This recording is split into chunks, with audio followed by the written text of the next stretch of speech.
Direction Compiègne maintenant, où la ville a rendu hommage aujourd'hui à deux justes pendant la Seconde Guerre au péril de leur vie. Henri et Suzanne Riboulot ont caché deux enfants juifs. Aujourd'hui, Rachel et Léon Malmed étaient de retour sur les lieux où ils ont vécu cachés entre 1942 et 1945. Marie Roussel, Gérard Payen.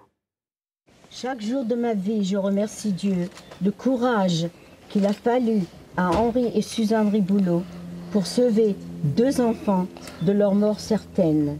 Pour Rachel, c'est comme si c'était hier. Et désormais, tout le monde saura ce qui s'est passé au 17 de la rue Saint-Fiacre.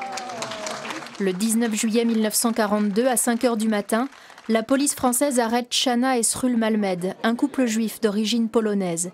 Alertés par les cris, les voisins du dessous se précipitent. Ils promettent de prendre soin des enfants pour quelques heures qui deviendront 3 années. Ici, c'était notre chambre où Rachel et moi dormions. Jusqu'à la fin de la guerre, Léon et sa sœur vont vivre ici, cachés par les époux Riboulot, qui ont déjà 2 grands-enfants. Sacrifice pratiquement du risque de leur vie, de leurs enfants. La nourriture était très rarissime. Les cartes nous vivions tous sur des cartes d'alimentation.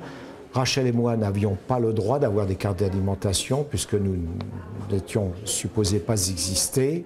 70 ans plus tard, Léon et Rachel sont toujours très proches de la famille de leur sauveur. D'ailleurs, ils parlent de papa et maman Riboulot.